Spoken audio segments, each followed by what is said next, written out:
How you doing, Terrell? That's a great question. It's a question that's hard to answer a lot of times. But in general, summer is busier than I want it to be. But understandable now. Starting to build a house, and that's getting off the ground this week. And 4 children, and they are always around, which, yeah, it's a great thing, but it's also requires a lot. So in general, summer's good so far. Got to do a few cool things this summer. Oregon to play golf. I'm not a golfer, but have friends that are, and that was nice. Most I've done is the driving range. Okay, So like in life in general, or just this summer? Yeah, like no. I've never been on. Well, I take that back. I watched someone. I followed someone around. Took a few swings on their game, like 13 years ago. Oh wow. Okay. Yeah. I'm trying to piece together clubs right now. The trip we took, there was 7 rounds of golf in 3 days, on this like beautiful Oregon coast set of golf courses. And as much as I had not played in a while, I kind of got the bug again, and so playing again this week, I think. I bet you could find some good sets on eBay. Piece some stuff together. You trying to sell me something right now? I haven't gotten into the golf game, but I could. Okay. I could check it out. It's a whole other thing to learn. All right. Yeah. Hey, learn it. Maybe I can be your first customer. Yeah. Mm-hmm. So why don't you introduce yourself? Okay. My name's Terrell Eggers. Just general family stuff. Been married 14 years. That's correct. 14 years. Married in 2010. Met here in Nacogdoches. What month? August. Oh, you beat me. Yeah. I'm October. See, just ahead of you there. Yeah. October 30th. So the day before Halloween. Oh, wow. But it was the last day of Tabernacles, so of course. Got that going I was about to ask you. I'm sure y'all didn't do any sort of Halloween festivities. No, we did not. Yeah. No Halloween festivities. Although we did go to the grocery store at midnight in our wedding get up. And they thought it was They probably did. We went and got some strawberries and chocolate, and I'm pretty sure they thought we were dressing up for Halloween. And you told them. And we were one night off. Well, I mean, start late that night, early the next morning. Yes, married 14 years. Me and Lauren met here in Nacogdoches at SFA. And since then, we've had 4 kids, kind of back to back to back. Waited about 5 years, but 4 kids. They're fantastic, wild 3 boys and a girl. And moved to Nacogdoches a long time ago, 2008, after I became a Christian. And I say became a Christian. I grew up in the church, also walked away from the church for about 7 years-ish, and explored all sorts of things that were, destructive and destructive to my family, destructive to me. And then it was kind of on the heels of that, all that, kind of the jail and the drugs and all that I became, I would say, I actually became like a follow Jesus instead of just believing that he was a historical character or something, or that the Bible was probably true, or just believing that God existed, which I did all of that. I believe that Jesus was a historical figure and that God existed through that entire 7-year period. But I would say I became a Christian because I actually submitted my life and my decisions to Jesus, and that's a different thing. To Jesus, the person, and began to worship him and follow him with my life. That was in 2008. And moved to Nacogdoches to be a youth pastor. And as much as I did not want to be a pastor at that time, and also didn't like youth-aged kids, they just bugged me a little bit. Did feel as if God was kind of leading that at that time, and it was one of the best decisions of my life. And I grew a ton. I grew to love those kids that I was youth pastor of.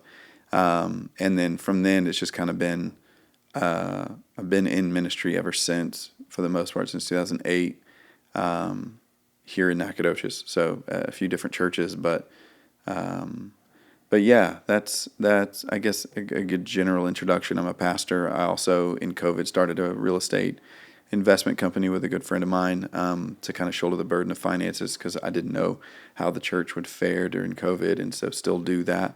But we've hired a couple great people, and they shoulder the burden of that work on a daily basis. And so since I'm been the lead pastor of Mosaic now for about a year, and so can kind of be full time on that because we got people handling the day in and day out stuff of the real estate. So yeah, that's my wife's an accountant, so to speak. She does data entry and accounting for a place here in Nac. Okay. Part time.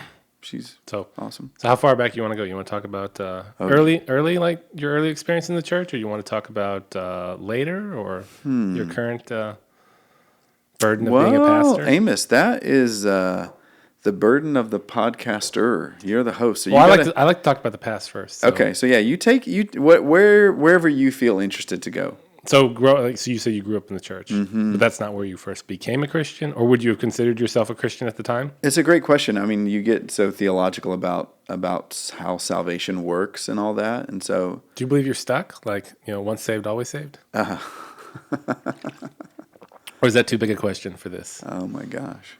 I mean, I'd have to go backwards into defining what saved means. Sure.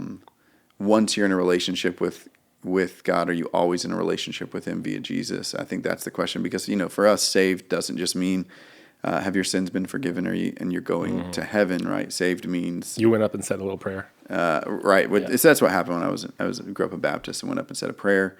And I believed God to be genuine. I think that's the hard part about...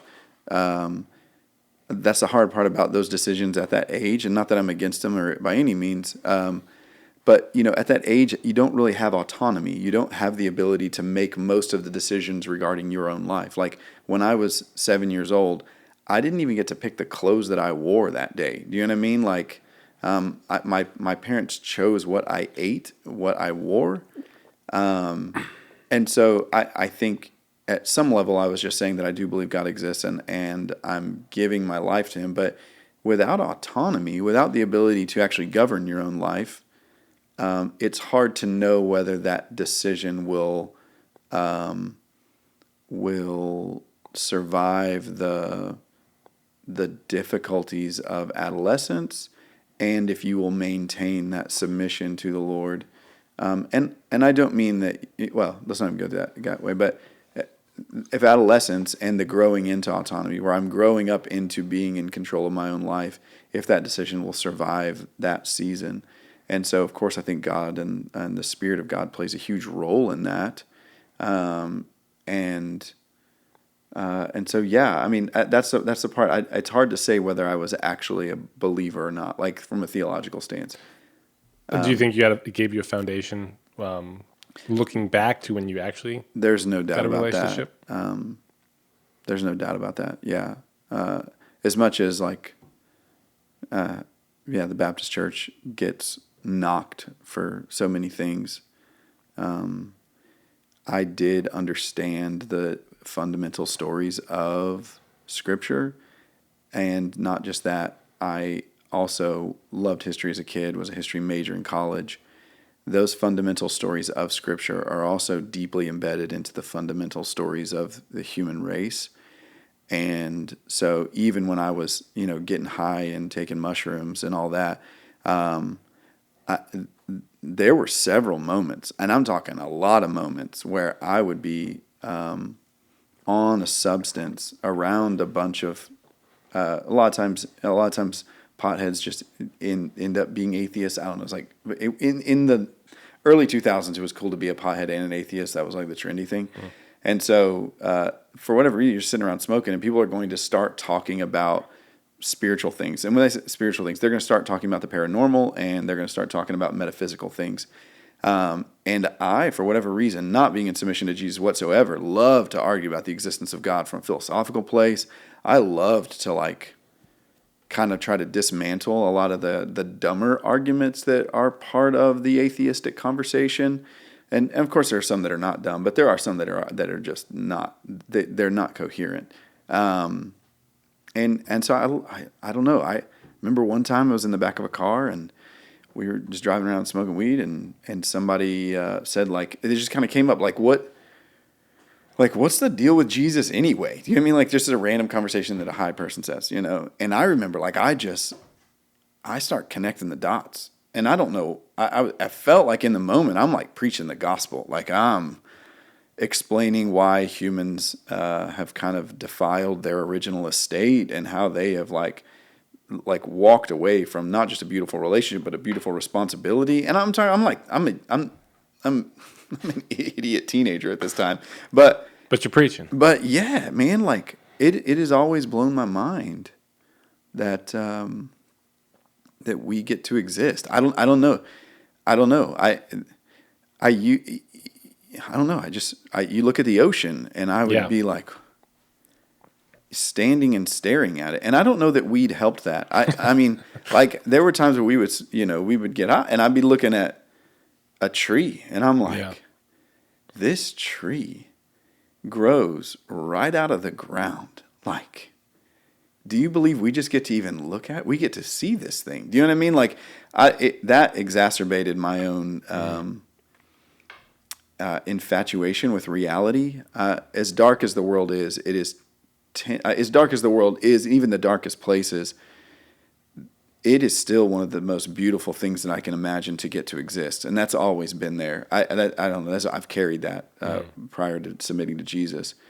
And I think it was one of the things that brought me around. I feel like I had wasted existence for quite some time, and I felt responsible to the being who was responsible for existence. And existence itself seemed very, very complex and also very delicate at the same time. Death seemed so easy to arrive on. Do you know what I mean? Like, there were several times where I remember like I almost died, and I could see the delicacy like of life from substances, and then doing things like kind of on a substance, and then from particular substances themselves. I'm close to. So how did you get from church boy, if I can call you church boy? It's fine, yeah, because I was Baptist. I think I had smoked weed before I said my first cuss word. I'm gonna be honest with you. Like I was church boy. So, yeah, like right. Baptist. That's right. How did you get from Baptist to that state? If you want to define what that state was, like, it's a good question. You're furthest from God, maybe. Yeah. I think exploring kind of the limits of what God was going to allow me to walk in, maybe. I did feel at the time that I had a lot of questions about existence, probably at about 14. Yep. About the Bible, too, questions about Genesis and is there evolution or is there not evolution? How old is the Earth? What's the deal with dinosaurs? Kind of the stuff that you start getting into when you're an early teenager. Is there anything else out there? Do aliens exist? What is the relationship of God to other things that might exist beyond this world? And how do we come into existence? And so I think at the beginning, those are big questions and they felt really big. And I just felt like I didn't arrive at great answers through what I was learning inside of the environment. And I would say that wasn't the reason, though. I think I was bored, and I've always wanted to feel alive, and I've always wanted to feel like alive. I don't know. I just don't know how else to say it. Like I was a bit bored by school and a bit bored by church, and then the exploration of. Were you not challenged enough, or I wasn't challenged with learning. I think I have. But I mean, were you not like given enough difficult things to do or pushed into enough, say, extracurricular or like pushed down a path? I don't know that there was a path to push me down. I think for me it has more to do with risk. And so maybe maybe if my parents would have taken me skiing more often or something. I mean, but it was more. So thrill seeker? A little bit, but even most people wouldn't say I'm a thrill seeker in that sense. You know what I mean?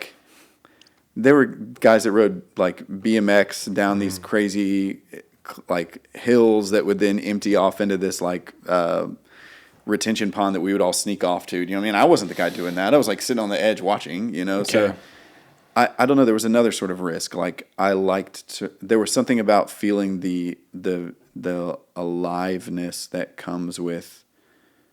I don't know, doing stupid things and telling the story afterwards in a basic way, but. It's hard to put into words because I don't know that any of those things actually made me feel alive. I think they scratched the itch for a short time, but like getting high and doing something stupid or like, taking pills and going and stealing stuff from the mall, like, yeah, you get a rush. So was it the substance and the activity? Or like, were you content to just say, sit on a couch and be high? Oh no, I always like to get into something. Okay. I think that was one of the problems. So did the substance give you the courage to do the dumb thing? There were some substances that would. There were other substances that you're up. You know what I mean? There's some substances that are uppers, and it's real easy to get bored on uppers. So then you're going to go get into something, and whatever crosses your mind. So it's not that I was doing it to do that. I would even say there was a third strain in there. I think I didn't love the answer. Let me put it this way. This is the answer to the question.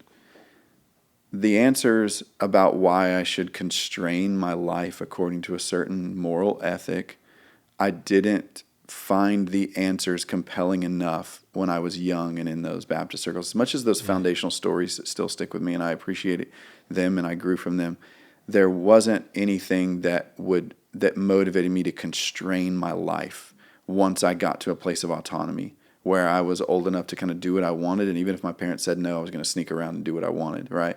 So there wasn't anything that was going to motivate constraining behavior or ethics, right? Like that wasn't there. I didn't have an encounter with God or a story that was going to do that.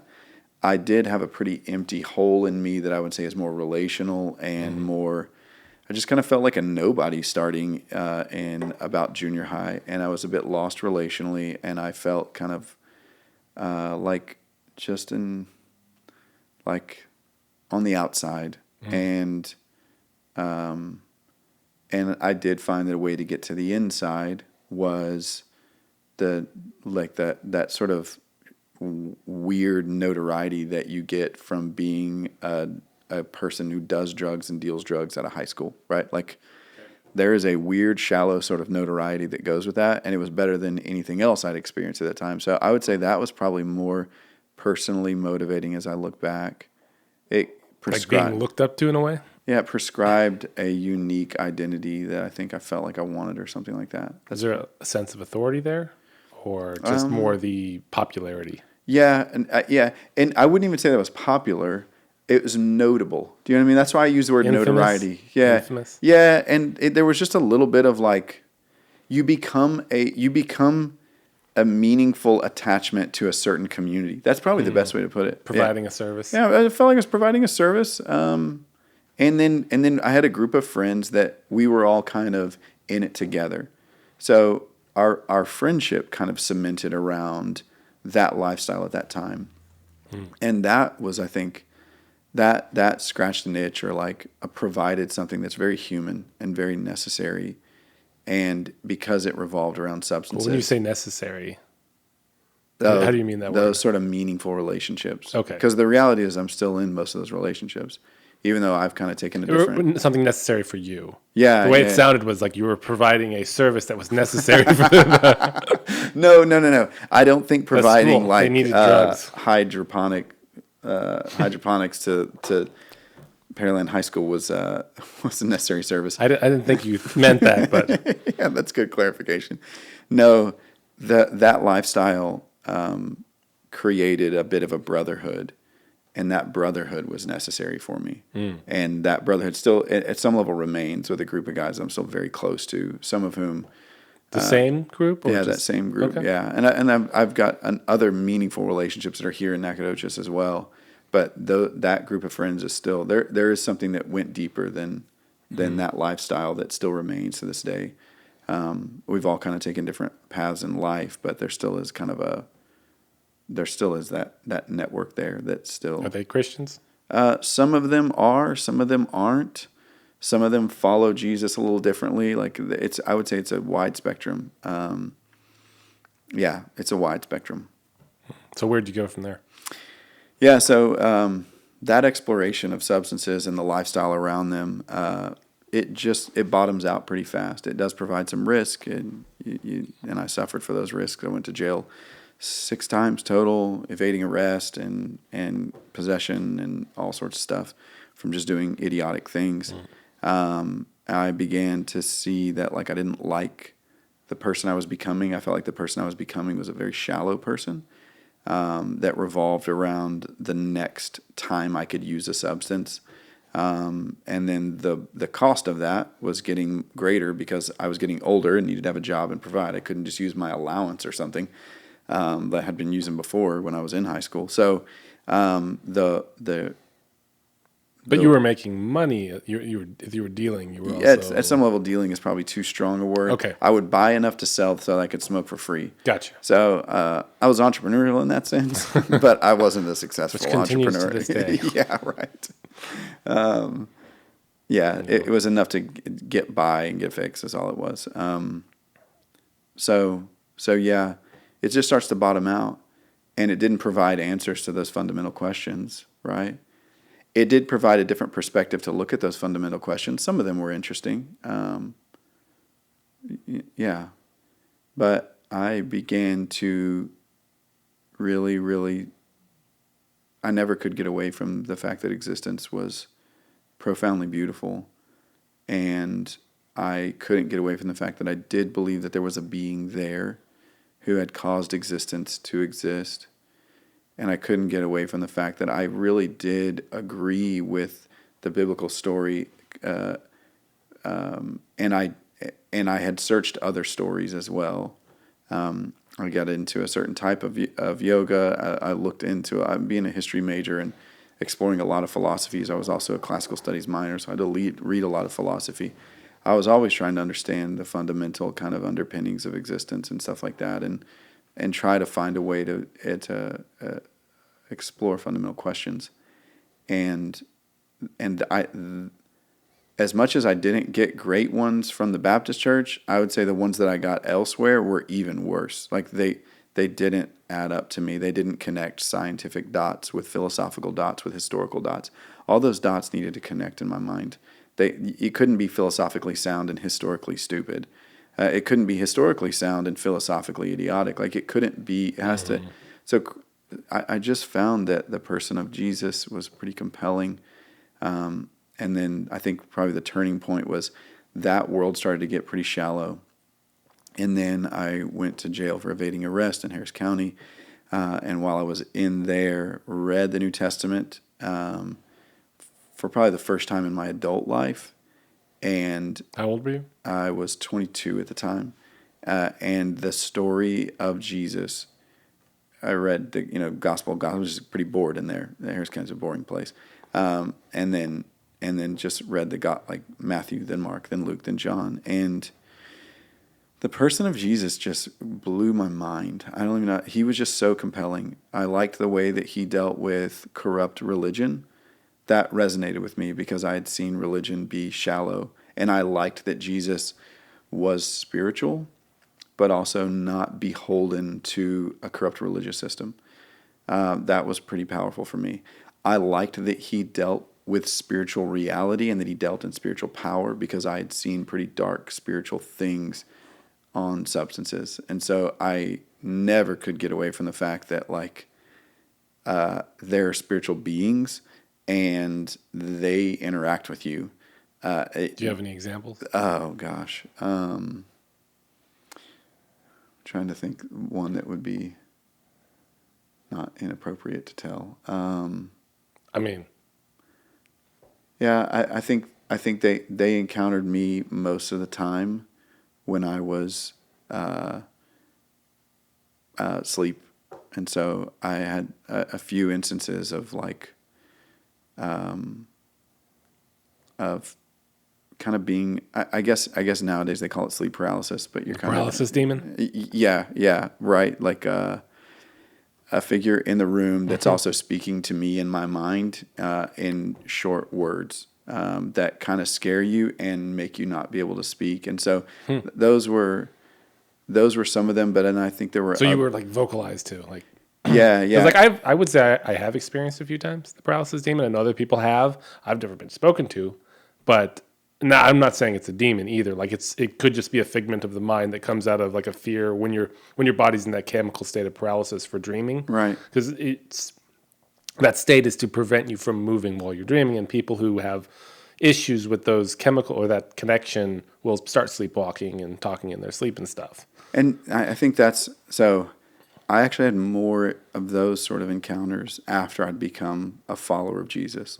Some things really started to happen a little bit more. There's one that was particular that it was in our house after I'd gotten married, and I'm sleeping in the spare bedroom, not because we got into a fight, but just Sometimes my wife likes to watch TV way too late, and I'm Okay. like, I'm done with you, and I'm actually going to go sleep. And That's my wife. She's like, she wants to go to bed. I want to stay up. These night people, I don't. Nothing good. Nothing good. Oh, well, I guess we shouldn't associate then. And I kind of wake up, can't move. There's a figure at the base of my bed that's hard to make out because it is dark. And I hear in my mind, I'm going to touch you. And it just was the clearest, most direct sentence in my mind. It was louder than a thought, is the best I can put it.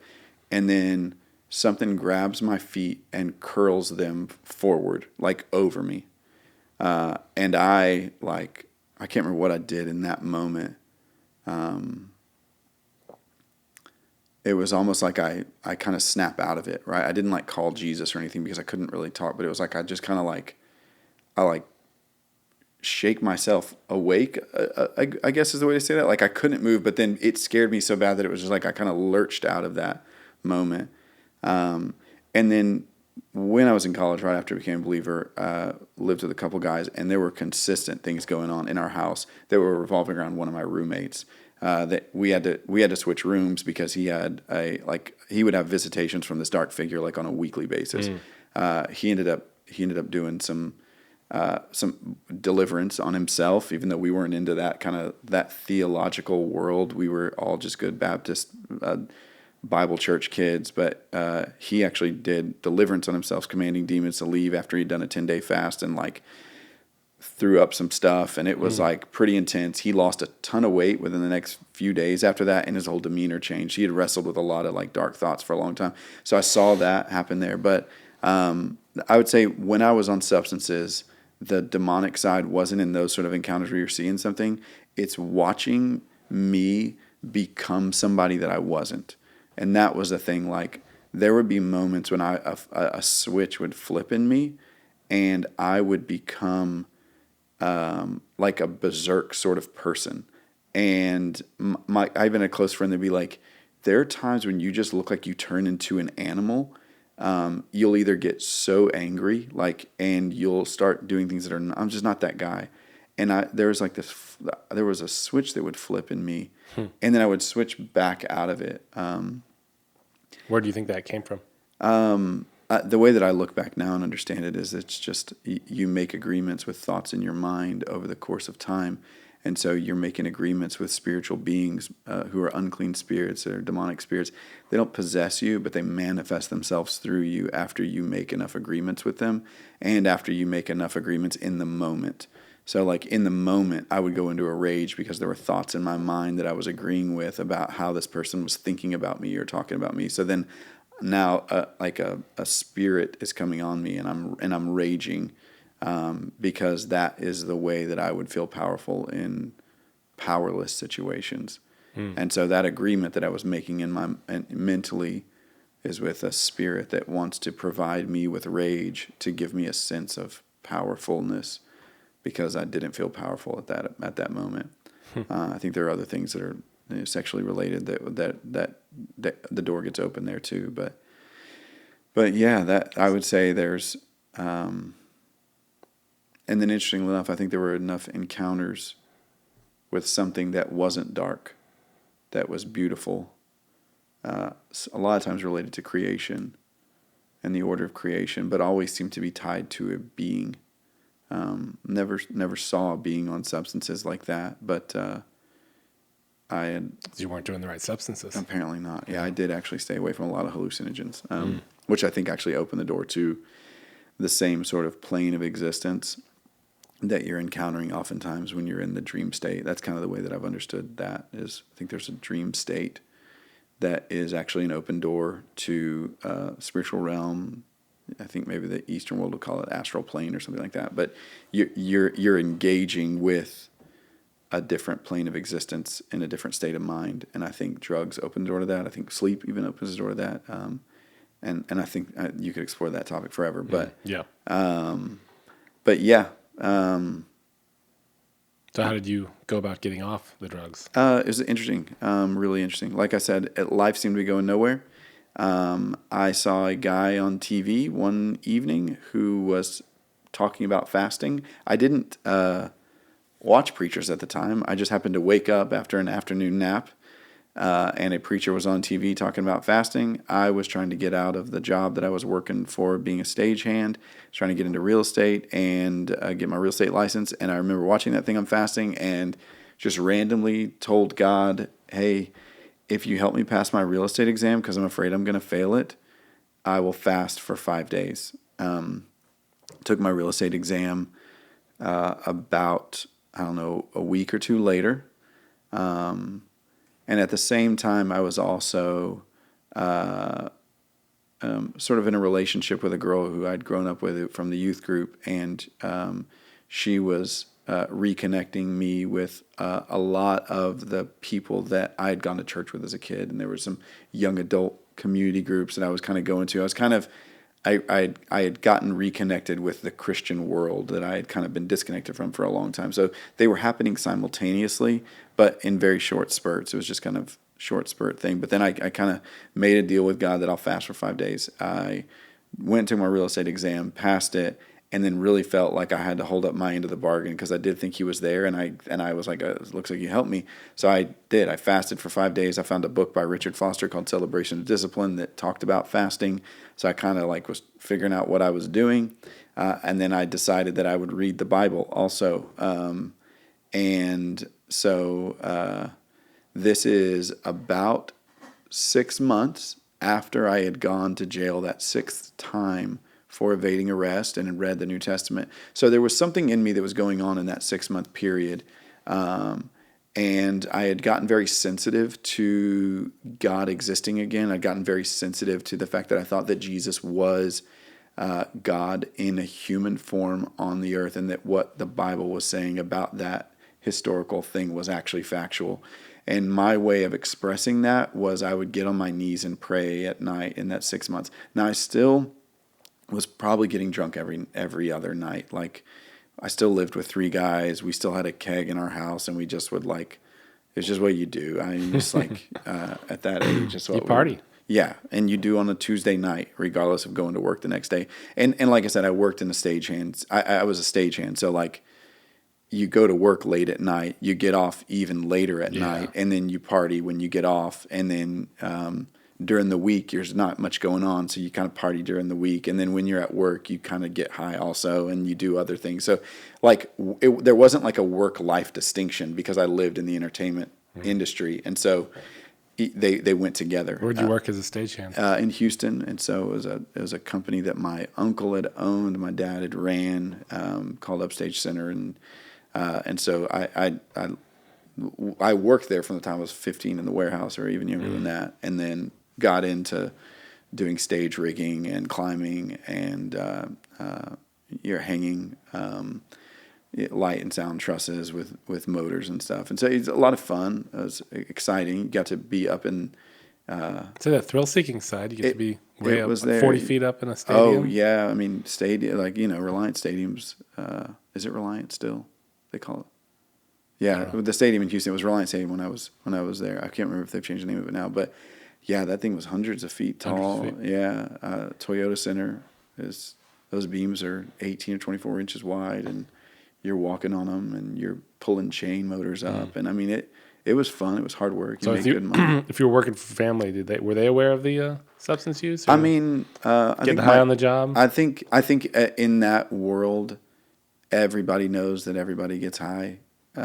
In that world, it's just part of that life. I mean, it's when you're a stagehand, everybody's doing that. But yeah, I think my dad had become aware of what was going on by the time I was gone to jail for it a couple times. There's really no hiding that anymore. But I had lived on my own at that time. You know what I mean? So it's like there's a degree of influence that you just didn't have anymore. And yeah, so, but for whatever reason, even when I was pretty drunk, I would still get on my knees and pray at the foot of my bed before I'd get into bed. And it was more of just an acknowledgement of God's existence. I don't know that there was much else to it. But there was something going on from the time I got out, and I was actually on felony probation at that time. And so I was getting drug tested. So there were a lot of things that I wasn't doing. I'd kind of had to back off because of the court system. and but still drinking a lot. And then I decided to do that fast. So during that fast, 5 days, I would go to work, and then as soon as I get off work, I would go home, and I told my roommates, please don't bother me. I would lock my door, and I was just reading Celebration Discipline, and I started in Genesis and started reading. On Wednesday of that week, I just had a profound encounter with the presence of God, and that looked like two things. I got emotionally distraught for the first time that I had literally wasted most of my life, destroyed a good family. And I say destroyed, I caused a lot of grief inside my family. My mom and dad are great people. My family's good people. There was not brokenness inside of that family, and I brought a lot of turmoil into our family. And so I wasted. My dad actually walked away from being a deacon at some level because of where I had gone. That it didn't look good on him. My lifestyle didn't look good on him, so he kind of stepped back. And my dad's a very honorable man, extremely honorable man, and I just kind of like I drug his reputation in our town through the mud, and that weighed on me in that moment a ton. He had always provided for me, provided nice things for me. He bought a vehicle for me that we would just get high in. That just crushed me. Like bought a nice vehicle for me that we would just drive around and just like.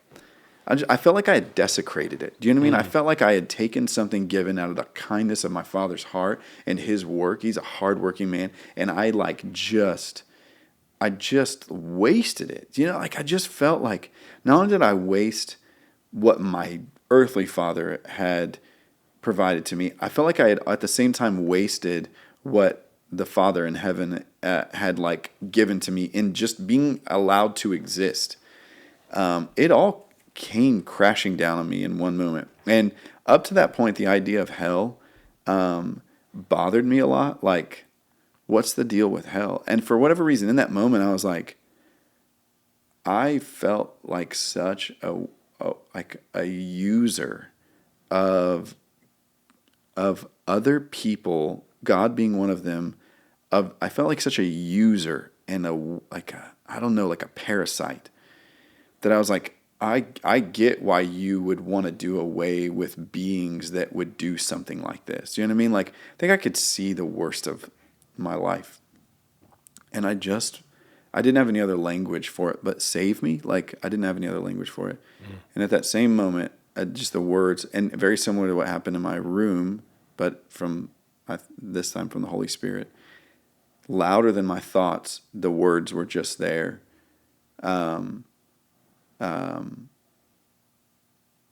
Don't you get it? That's what Jesus is for. Like, up until that point, Jesus died on a cross for sins, right? I understood that. Mm-hmm. But what the heck is that? Like, who cares about that phrase? Because when you don't feel as if you've really done anything against the Creator, that's just a word for like the cussing or the smoking. Do you know what I mean? In that minute, I could understand what that word meant. It meant that I was like I was given a gift called existence, and I was actually given a pretty high place in existence as the steward of like the guard. Like, I was reading Genesis at the time, so like in it you see that God gives the earth to human beings. Mm-hmm. So in that moment, something broke where I was like, we're not just like in an ant farm and God's looking at us to see if we're going to be ethical. No, God gave this beautiful place that I get to exist in. He didn't just like make it and put me in it. He made humans the stewards of it. And so we've wasted that. Like we've destroyed it. Like it was all there in a moment, you know? Mm-hmm. And I just, and so I just kind of told him as that came across me, I was like, I don't want to be wasteful anymore. Not just to misuse time. I don't want to be this way to you or to my own family. I just need you, and I'll follow you. I'll do what you say. Like, I really will. I'll do what you say, because I do think that what you would say to me is good. So in me, there was a submission that had tied to it, the willingness to do what I felt like God was leading. And that's all it was. Like, I'll follow you if you guide me. Like, I really will. If you'll, like, show me something different than what I know of this thing that we call religion. and essentially that's what he's done. Within 6 months, I put my house on the market, and I had gotten an offer to move from Houston to Nacogdoches, and the guy that offered me the job to come be a youth pastor, when he offered it to me, I told him I'm on felony probation. I can't leave the county, and so I don't know if you want me to be a youth pastor. And he said, if you can work it out, then we'd like to have you. And Which church was that? small church here in Nac called Harvest Point. Pastor was a Baptist pastor who's kind of gotten into, I would say, like a political mobilization of churches and getting them informed with the political landscape. That was kind of where he had transitioned to later on. But he was actually my parents' pastor in the Houston area whenever I was a kid, and so they had kind of remade the connection.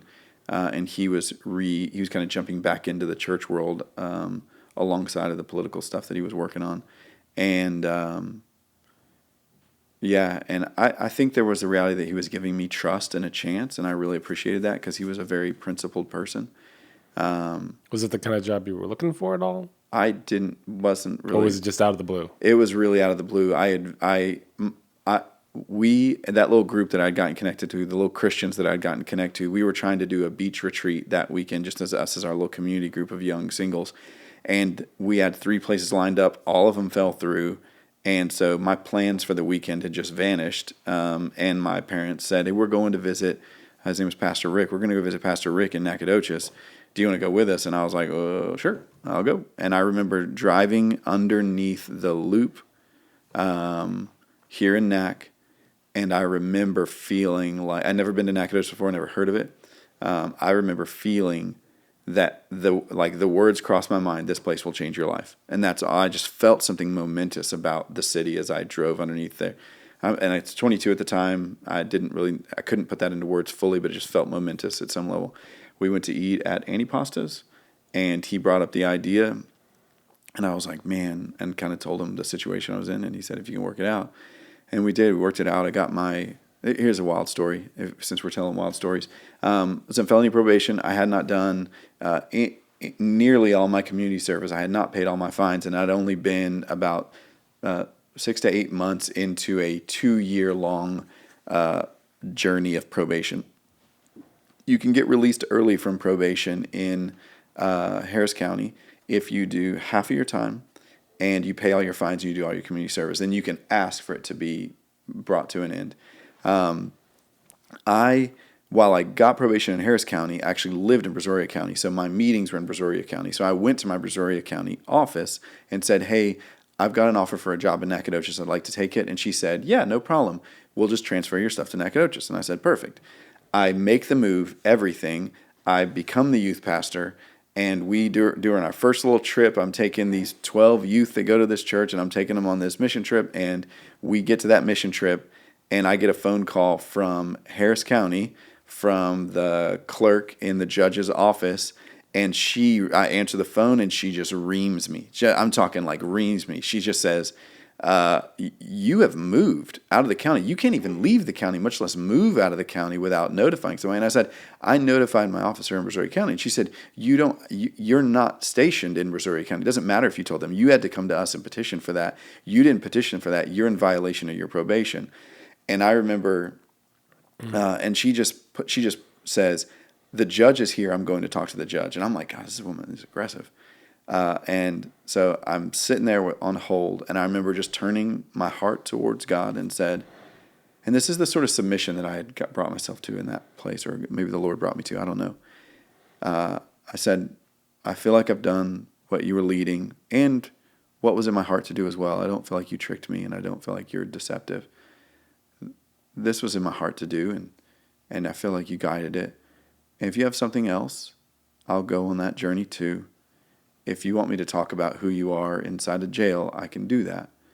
I'm with you here. This doesn't change anything between me and you. That's really what I was saying there.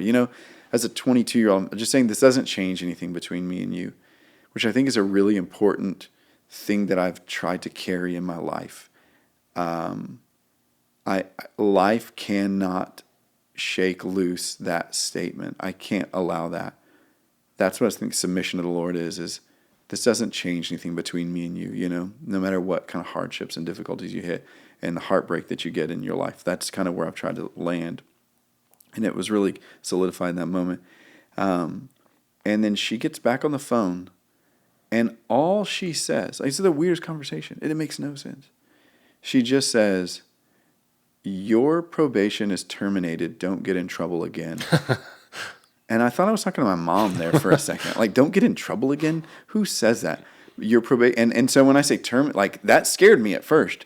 Because I was like, terminated, does that mean I have to? Bad word. Yeah, like, does that mean to come to jail? And she goes, "No, your probation's over." And she hung up. And I remember just sitting there. I'm in this church van. And I'm like weeping. It was like I saw God move on my behalf. It was like I saw for the first time now in my Christian life the way that God our Father will bridge the gaps for his children.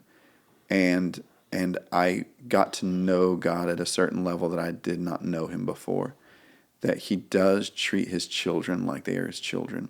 And he doesn't just punish for mistakes. That he bridges gaps and he guides and he's present and he really does care. And I think that moment, and there were a few others that happened over the next year and a half, that shifted the way that I talk about God. It shifted the way that I interact with God.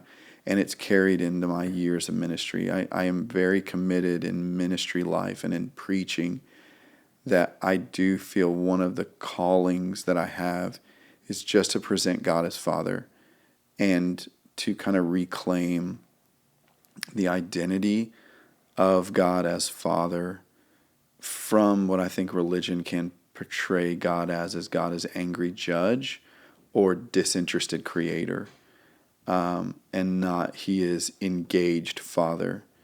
And that, getting to see him encounter my life in that way, made me confident that that was actually true and not just a thing I was making up to make myself feel good. I think I've seen that play out over more than 15 years now walking with him.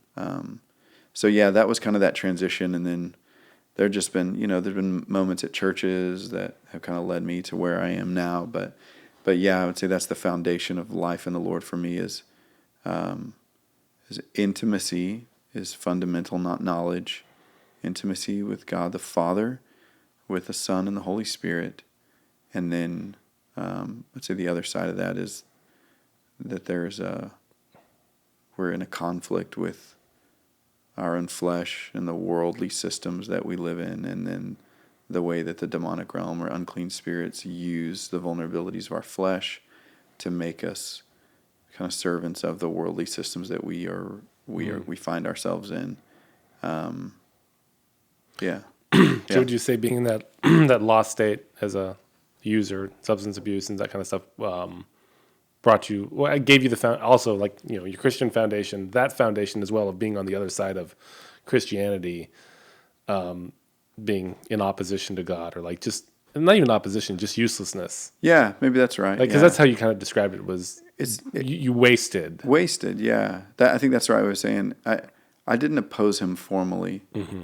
I just rejected him as a being. But now, as a pastor, as someone who's in that, say, position of authority over a congregation, like I'm assuming that has to be a foundation behind your theology and how you preach. I think the way that I would put it is, that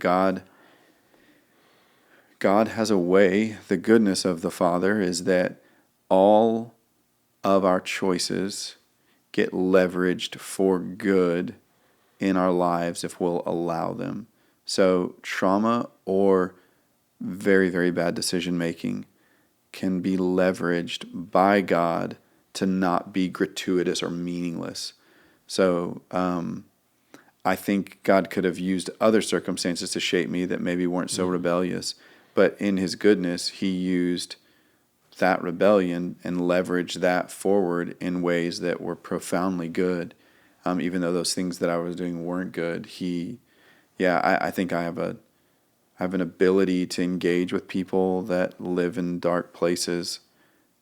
Compassion and understanding for where they're at. Yeah, I tend not towards judgmentalism just because, most of the people that we interact with, they were doing a lot better than I was when I was their age. Do you know what I mean? And so it's like, I can't really look at them and be like, pull it together. You know what I mean? Yeah. Like, because I know all the influences that go into not being able to pull it together. But you also know how fruitless that is.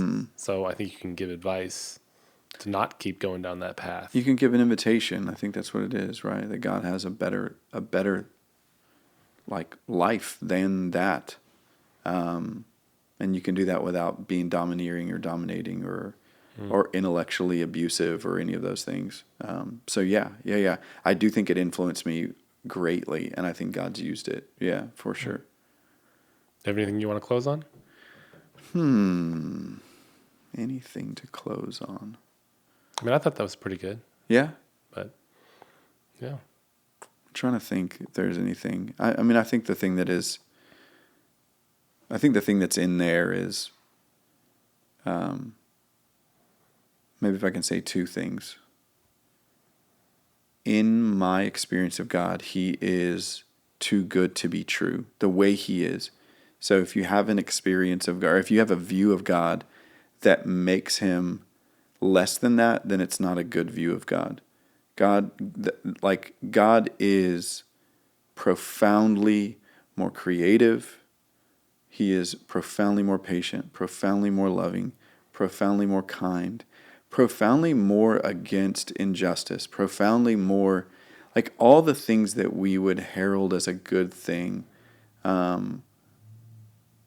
He is those things to an exponential degree, and He is those things to us. And so I think there is the reality that if you have a depiction of God that is not like that, and that's been given to you by the weird ways that religious circles can talk about Him, that it's okay to like engage with that, and to find that He's different than that. And I think the other thing would be that the world is profoundly dark, and it's not because He made it that way. He is making pathways all the time to draw people out of that darkness and put an end to that darkness. The world is profoundly dark because human beings have a great capacity for darkness. And so I also don't like it when the difficulty and the darkness of life on this earth gets laid at the feet of the being who's actually sacrificed the most to heal it. And it doesn't get laid at the feet of the beings who are the ones that are really actively engaged in its destruction. Human beings being part of that, but also demonic entities and unclean spirits. I think the church kind of goes silent on them and makes, a lot of times the church can go silent on them, and if they don't make God the enemy, they'll make humans the enemy. I don't think humans are the enemy either. I don't think they're the sole perpetrators of the darkness. I think they are just kind of blind, complicit, deceived beings with great authority and great power that get deceived into bringing about a lot of darkness. Yeah. Well, and the desires of the body are such a distraction. Carnality is such a distraction, because if we didn't have the carnal body drawing us toward, addiction and physical desires, how would we view things? Right. We're quite vulnerable because of it, and I think it's... Well, I think that's the beauty. That's why God made us this way. Right. So that's right. So yeah, maybe that's the way I would close. Okay. All right, apparently it is the way I did close. Cool. Yeah, we're closing it that way. Yeah. All right. Well, thank you. Yeah, thank you. We'll see you. All right.